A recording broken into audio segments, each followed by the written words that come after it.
Imaginez-vous perdu en mer, en plein océan Atlantique. Le silence est total.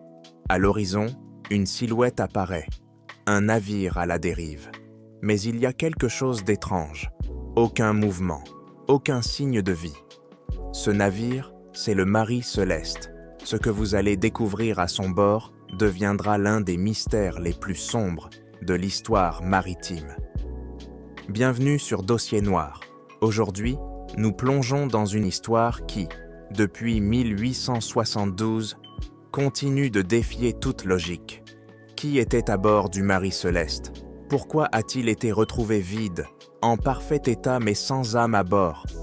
Restez avec moi, et ensemble, nous explorerons chaque recoin de cette énigme. Préparez-vous, car ce que vous allez entendre risque de hanter vos pensées. Pour comprendre ce mystère, revenons en 1861, année où le Marie Céleste, alors appelé Amazon, prend la mer pour la première fois. Dès son premier voyage, la malchance semble s'abattre sur lui. Son capitaine tombe malade et meurt en mer. Puis, le navire s'échoue dans la baie de Fundy, nécessitant des réparations coûteuses. En 1867, il était gravement endommagé lors d'une collision dans la Manche. Ces mésaventures lui valent une réputation de « navire maudit ». Finalement, le navire est racheté, rebaptisé Marie Céleste, et il semble que cette nouvelle identité pourrait changer son destin. Mais en 1872, le capitaine Benjamin Briggs, un homme respecté et pieux, prend les commandes pour ce qui devait être une simple traversée de New York à Gênes, en Italie. Pourtant, ce voyage deviendra le dernier du Marie Céleste, et certains murmurent même que le navire aurait emporté avec lui une malédiction qui entra à jamais la mer. À bord du Marie Céleste, le capitaine Benjamin Briggs, âgé de 37 ans. Il est un marin aguerri, issu d'une famille de navigateurs et connu pour sa rigueur. Mais cette fois, il fait quelque chose de différent. Il embarque sa femme, Sarah, et leur fille, Sophia, âgée de seulement 2 ans. Il s'agit autant d'un voyage d'affaires que d'une aventure familiale. Un moment privilégié, pense-t-il. Aux côtés du capitaine Briggs, 7 marins de confiance, tous expérimentés. Albert Richardson, le premier officier, un homme fiable, Andrew Gilling, le second officier, sérieux et méthodique, et d'autres marins venus d'Europe du Nord, un équipage qualifié, formé pour affronter l'Atlantique.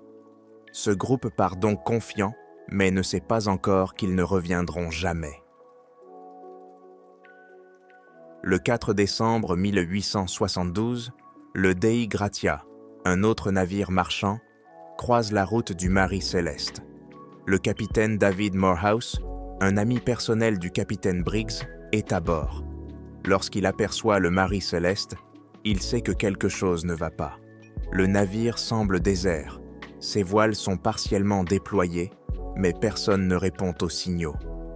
Inquiet, il envoie des hommes monter à bord pour enquêter. Imaginez-les, avançant prudemment dans le silence, scrutant chaque recoin. À bord, ils découvrent une scène glaçante. Le navire est en parfait état. Les provisions sont intactes, la cargaison est scellée, les affaires personnelles de l'équipage sont en place. Et pourtant, il n'y a aucune trace de vie, pas un signe de lutte, pas un indice de panique. C'est là que le Marie Céleste devient plus qu'un simple navire. Il devient une énigme, un mystère qui résiste à toute logique. Quels indices laisse le Marie Céleste derrière lui? D'abord, il manque la chaloupe de sauvetage, ce qui pourrait indiquer que l'équipage a quitté le navire. Mais pourquoi? Une corde est attachée à l'arrière du navire, traînant dans l'eau. Cette corde, longue de 100 pieds, pourrait signifier qu'il voulait rester relié au Marie Céleste. Ensuite, il y a le journal de bord, arrêté au 25 novembre, 10 jours avant la découverte. Pourquoi aucun autre rapport n'a-t-il été enregistré depuis? Aucun signe de détresse, rien qui ne laisse présager le drame. Chaque indice semble rationnel, mais pris ensemble, ils ne font qu'épaissir le mystère. Première hypothèse, les vapeurs d'alcool. Le Marie Céleste transportait 1701 barils d'alcool brut, une cargaison dangereuse et inflammable. Des vapeurs auraient bel et pu s'échapper de la cale, créant un risque d'explosion. Si l'équipage avait senti cette odeur, ils auraient même pu craindre pour leur vie et évacuer le navire. Mais pourquoi n'ont-ils pas pu revenir? La mer les aurait-elle emportés? Ou une autre force? Cette théorie semble plausible, mais elle laisse aussi des questions sans réponse. Et vous, pensez-vous que ce serait une explication satisfaisante?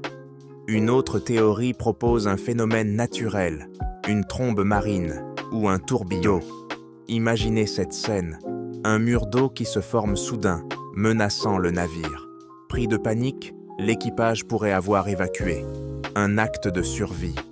Mais là encore, aucun rapport de phénomène extrême ce jour-là.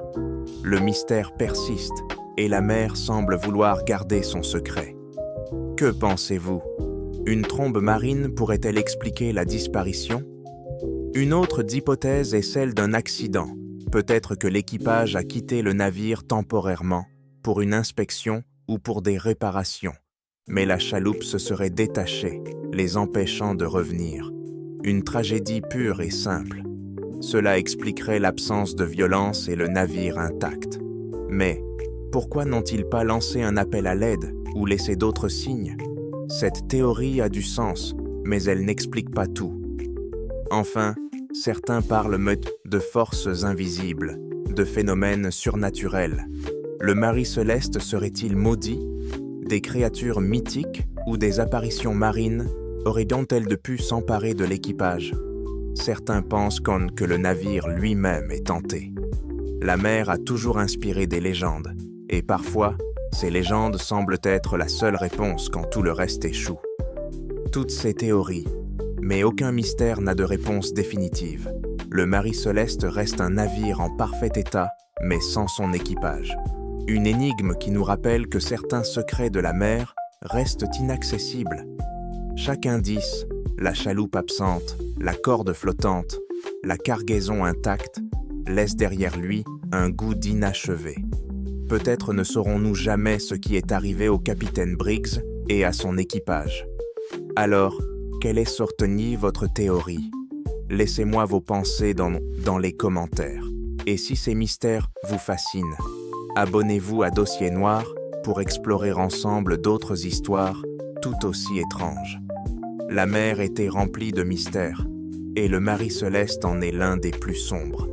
Rejoignez-moi la prochaine fois pour plonger dans les profondeurs de l'inconnu.